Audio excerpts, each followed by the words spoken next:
Number 10. Elizabeth SHOAF. Elizabeth SHOAF, age 14, was abducted after leaving her school bus on September 6, 2006. Her abductor, Vincent Fillion, who posed as a police officer, took her through the woods to a hand-dug 15-foot bunker located near his trailer home. There he restrained her, and for 10 days he raped her several times a day. Fillion repeatedly told SHOAF she would die and would place explosives around her neck anytime he left her. Despite this, Elizabeth talked to him about his interests, and Fillion began to view her as a person he could trust, and not a captive. Eventually, Fillion fell in love with Elizabeth and believed they would have a life together.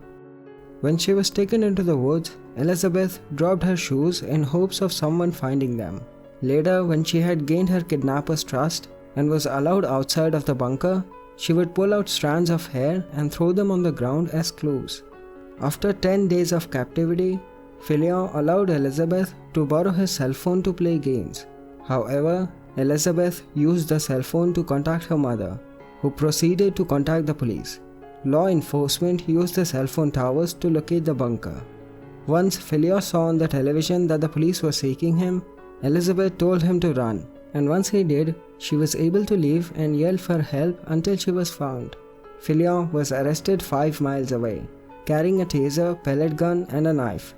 Fillion pleaded guilty to kidnapping, possession of an incendiary device, impersonating a police officer, and 10 counts of criminal sexual conduct, and was sentenced to 421 years in prison on September 19, 2007. Elizabeth SHOAF had been heralded for her bravery and the smart decisions she made that greatly improved her chances of survival. Number 9. Shasta Grone. In May 2005, police found the bodies of Brenda Grone, her 13-year-old son Slade, and her boyfriend Mark McKenzie at their home in Idaho. The 3 had been brutally murdered, and the authorities noted that the 2 of Brenda's children, Dylan 9 years old and Shasta 8 years old, were missing. Authorities issued an Amber Alert and the FBI conducted a massive search, all of which provided no solid leads for 7 weeks. In the early hours of July 2nd, 4 individuals at Denny's recognized Shasta Grone from media reports and called the police. Police arrested Duncan and reunited Shasta with her family. When Shasta was reunited with her father, authorities informed him that there was little hope of finding Dylan alive. 2 days later, investigators found human remains at a remote campsite. They were identified as Dylan Grone. Most of what is known concerning Duncan's crimes against the Grone family comes from the interviews with the lone survivor, Shasta. Shasta stated that Duncan killed her mother, brother, and her mother's fiancé, then took her and Dylan away in his stolen Jeep. In the following 7 weeks, Duncan moved the children to different campsites, where he continuously molested them. Dylan was killed at some point. Duncan would eventually plead guilty to various counts of murder, kidnapping, and sexual assault and was sentenced to 9 life sentences and 3 death sentences. Duncan would also confess to 3 other murders: the 1997 murder of 9-year-old Anthony Martinez, the 1996 murders of sisters Sammy White, 11 years old, and Carmine Cubias, 9 years old. Number 8. Sabine Dardenne. In 1996, 12-year-old Sabine Dardenne was abducted by child molester and serial killer Marc Dutroux, commonly known as the Monster of Belgium, while she was riding her bike to school. He would then keep her chained by the neck in his dungeon cellar, half-starved and repeatedly raped. Despite convincing Dardenne that he had saved her from men who sought to kill her after her parents failed to pay ransom, she remained feisty, pestering him with questions and demands. After 74 days of complaining about boredom and loneliness, Dutroux kidnapped 14-year-old Letitia Delhaize on August 9, but this time his car was recognized by locals. Letitia spent 6 days in captivity before both girls were found. The girls weren't found until 2 days after Dutroux had been arrested. Dutroux was also responsible for the deaths of 4 more young girls, 8-year-olds Melissa Rousseau and Julie Lejeune, also kidnapped and sexually abused, died of starvation in the same basement while Dutroux was in prison for car theft. In a second killing spree, Dutroux buried 17-year-old Anne Marchal and Effie Lambrex alive. Dardeau never confessed to murdering any of the girls, but he was sentenced to life in prison, although he briefly escaped in 1998. His wife and accomplice, Michelle Martin, who was responsible for letting Rousseau and Lejeune starve, while Dardeau was in prison for car theft, was sentenced to 30 years in prison. She was released 16 years into her sentence. As of 2006, Dardenne held an office job in Brussels and was pursuing a career as a police officer, not due to her abduction but because her father had been a police officer. Number 7. Elizabeth Smart. In 2002, Elizabeth Smart was abducted from her home in Salt Lake City, Utah at a knife point. Her younger sister, Mary Catherine, saw it happen and immediately recognized the kidnapper's voice, but later couldn't tell the authorities where she knew his voice from. She was taken into the woods by a man later identified as Brian David Mitchell and his wife Wanda Banzi. She was chained and married to Mitchell through a religious ceremony, after which Mitchell repeatedly raped her. During the 9 months Elizabeth was held captive, Mitchell would rape Smart, force her to watch pornographic movies and consume alcohol and marijuana. Although police had Mary Catherine as a witness, she was not very helpful because she did not get a good look at Mitchell's face. Police eventually settled on Richard Ritchie, who was on a parole for attempted murder of police officer, as their prime suspect. In October, Mary Catherine realized that the voice of the kidnapper was that of the homeless man the family had once hired, Emmanuel. However, the police did not consider this reliable because Mary Catherine had met Emmanuel only once a year before. The family hired a sketch artist to draw Emmanuel's face, and on February 13, 2003, John Walsh showed the sketch on his series America's Most Wanted. A biker who watched the show recognized Mitchell as he stepped out with 2 women, Wanda and Elizabeth, and alerted the authorities. Initially ruled unfit to stand trial, Mitchell eventually got 2 life sentences, and Barzi was sentenced to 15 years in prison for her role in the kidnapping. Elizabeth is currently a music student at Brigham Young University. She established the Elizabeth Smart Foundation and recently signed a deal to become a contributor for ABC News. Number 6. Shawn Hornbeck. On October 6, 2002, Shawn Hornbeck, 11 years old, was kidnapped at a gunpoint while riding his bike to a friend's house. Michael Devlin took Hornbeck to his apartment, only an hour from Hornbeck's home. He spent over 4 years in captivity. Shawn spent his first month in captivity tied to a futon, with his mouth duct taped. His kidnapper threatened that if he tried to escape, he would be killed. Aside from years of torture, abuse, and being forced to take on the name Shawn Devlin, the little boy's captor made pornographic photographs and videotapes of Shawn. He also took Shawn across state lines to engage in sex acts. By late of 2006, Devlin began searching for a younger boy. On January 8, 2007, Devlin approached 13-year-old boy Ben Ownby as he walked home from school and abducted him at a gunpoint.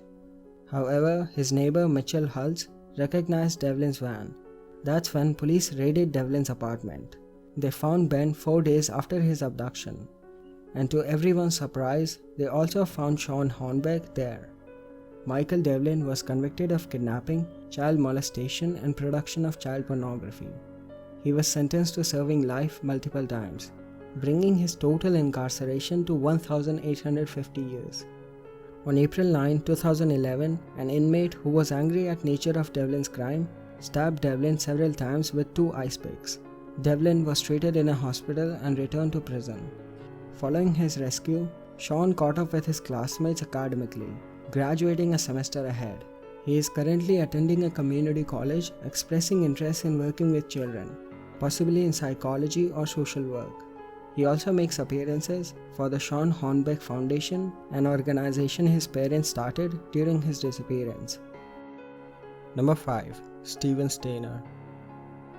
During his walk from school on December 4, 1972, 7-year-old Steven Stainer was tricked into accepting a ride by Erwin Edward Murphy.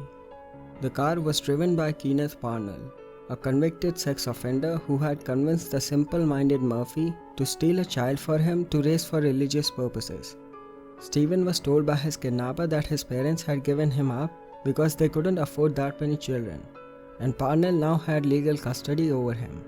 He renamed him Dennis Gregory Parnell and enrolled him in various schools over the next few years. Steven said that Parnell would eventually sexually assault him 700 times. Parnell said that the actual number was far higher. As Steven got older and entered puberty, Parnell began to look for a younger victim. Parnell offered drugs and money to Steven's friend Randall to help him, and on February 14, 1980, they abducted Timmy White. Steven knew that he could not allow Timmy to suffer as he had. So in 1980, while Parnell was away at his security job, Steven took Timmy and ran. They hitchhiked back to Ukiah but were unable to find Timmy's home address. So Steven took him to the police. The boys were identified and returned to their families. Parnell was arrested and convicted of kidnapping, but prosecutors chose not to charge Parnell with any of the sexual assaults on Steven, believing they were protecting Steven during a time when there was a stigma against male sexual abuse. He was sentenced to only 7 years of prison, but he only served 5. Randall and Murphy, Parnell's accomplices, were each convicted on lesser charges. Despite initial difficulties transitioning to an abuse and alcohol-free home, Steven was described as a nice man who actively spoke out on how to protect children. He married in 1985 and had 2 children. On September 16, 1989, Steven, 24 years old, died after his motorcycle crashed into traffic. Over 500 people attended his funeral, and Timmy White, 14 years old, helped carry his coffin. On January 3, 2003, Kenneth Parnell, by then a 72-year-old man, was arrested after trying to convince his caretaker to buy a 4-year-old boy for him. In 2004, he was successfully convicted and sentenced to 24 years for attempting to purchase a child and attempted child molestation. Parnell died while in prison on January 21, 2008. Number 4. Natasha Kampusch. 10-year-old Natasha Kampusch was walking to school on March 2, 1998, when Wolfgang Priklopil snatched and threw her into the back of his van. A massive police search took place with young girl's face appearing on televisions across the country. During the next 8 years, Kampusch was being held in a tiny windowless cellar underneath Priklopil's garage. The door was made of concrete and reinforced steel and very thoroughly hidden. The first 6 months of her captivity, Natasha wasn't allowed to leave the tiny, humid, dark basement at all. She lost all sense of time and never saw the daylight. After a long time, she was allowed upstairs with her kidnapper, where she would do chores for Priklopil. He had a terrible OCD and had Natasha cleaning his house. He would beat her anytime she would leave a fingerprint and for many other reasons. He made her wear a plastic bag over her hair and eventually just shaved her head. For 8 years, Natasha was beaten, starved, and kept half naked. Then one day, Kampusch was vacuuming Priklopil's car on 23rd August 2006 when he became distracted from a call on his phone. Kampusch, 18 years old at the time, saw her opportunity and ran. She was identified by a scar and DNA test. A week after her escape, her abductor jumped in front of a train. At 18 years old, she weighed only 106 pounds, nearly the same as when she was abducted, and had only grown 6 inches. Her skin was also chalk white, her eyes were extremely sensitive to light, and she was found to suffer from a heart condition. Natasha reportedly was inconsolable, leading experts to believe that she suffered from Stockholm Syndrome. In 2010, she released a book, 3096 Days, which was also made into a movie. It wasn't until 2013 that Natasha admitted Priklopil repeatedly raped her as well. It is one of the most publicized kidnappings in the world, due to the length of her captivity and the police suspecting her mother for being involved in her disappearance. Nowadays, she is the owner of the house where she was a prisoner, which she claims to own to keep another owner from turning it into a morbid museum. Number 3. FUSAKO SANO. FUSAKO SANO was 9 years old when she was kidnapped in 1990. She was taken by Nobuyuki Seto, a then 28-year-old mentally disturbed Japanese man who lived in an apartment with his elderly mother. Police conducted a huge search, but failed to find her. He held FUSAKO in a room on the upstairs floor of his apartment. His house was only 200 yards from the local police station. The authorities actually searched his property, but didn't find FUSAKO. His mother claimed to never suspect he had a captive, despite his violent behavior anytime she tried to go upstairs. For the first few months, FUSAKO was kept tied up. During her captivity, she was repeatedly beaten and threatened with a knife. She would also be punished with a stun gun. SADO shared his men's clothes with her and cut her hair. At the beginning, SANO was too scared to attempt to escape, but eventually lost the energy and accepted her fate. After multiple calls were made by the kidnapper's elderly mother concerning his violent behavior, officials visited on January 28, 2000. FUSAKO was found, and SADO was arrested and sentenced to 14 years in prison. Although very thin, barely able to walk from weakness, and suffering jaundice from lack of sunlight, SANO was otherwise healthy. After her initial treatment for exhaustion and dehydration, she was reunited with her family. Her health has continued to improve since her rescue, but she is said to have a mind of a child and suffers from PTSD. She helps her family on their rice paddy, but struggles with socializing after years of isolation and prefers photography and taking walks alone. Number 2. Amanda Berry, GINA DEJESUS, and Michelle Knight. Michelle was the first of the three to be kidnapped by Ariel Castro in 2002. She was 21 years old at the time of her kidnapping. 8 months later, Castro kidnapped Amanda Berry the day before her 17th birthday, and a year after that he took GINA DEJESUS. She was 14 years old.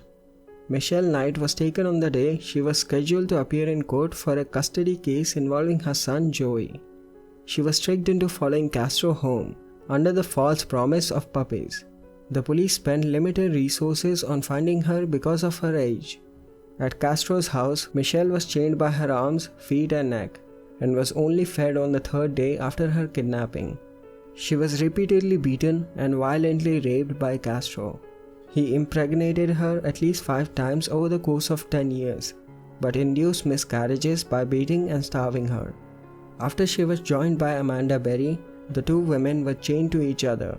He also impregnated Berry, who delivered the child while in captivity. Knight helped deliver the baby.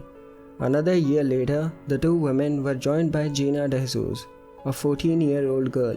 Her abduction was not witnessed, so there was no Amber Alert issued. On the day of the escape in April 2013, it was Berry who made contact with the neighbors after Castro failed to lock the home's big inside door. The exterior storm door was bolted, but Berry screamed when she saw a neighbor through the screen door.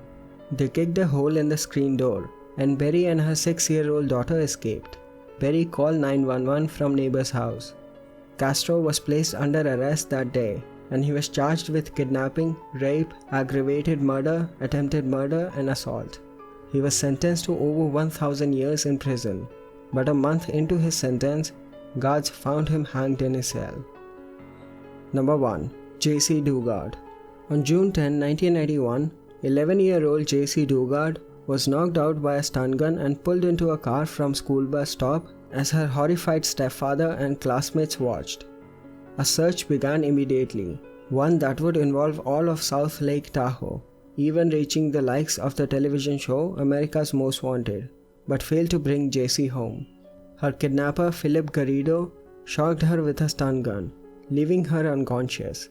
He was helped by his wife Nancy, who scouted J.C. as a prize for her husband. By the time the Garridos arrived at their home, they had already removed all of J.C.'s clothing. Philip wrapped her in a blanket and locked her in a tiny soundproof storage unit which he bolted shut. J.C. remained in handcuffs throughout the first week, while he brought her food and milkshakes. After the first week in captivity, Garrido forces J.C. into a shower with him and raped her for the first time. She was still in handcuffs. Months later, J.C. was moved into a larger storage unit and handcuffed to a bed. Her kidnapper would go on meth binges, during which he dressed J.C. up and they would cut out pornographic figures together. When Garrido went to prison for failing a drug test, his wife Nancy replaced him as J.C.'s jailer. At the age of 13, J.C. fell pregnant with her first child. This was the first time her kidnapper started feeding her warm meals. 3 years later, she gave birth to another daughter. JC was forced to tell her daughters she was their older sister and Nancy Garrido was their mother. When JC was finally found, she refused to admit what had happened to her and came up with a cover story. It wasn't until Garrido confessed to what he had done to JC that she revealed her identity. It was later made clear that after 18 years of imprisonment, JC suffered from Stockholm Syndrome. Miraculously, JC grew up to be an educated, intelligent adult, and so were her daughters. They had no learning disabilities or social difficulties. There were numerous missed chances to rescue JC, yet she wasn't found until 2009. In 2011, the Garridos pleaded guilty to kidnapping and rape. Philip was sentenced to 431 years imprisonment, and Nancy received 34 years to life.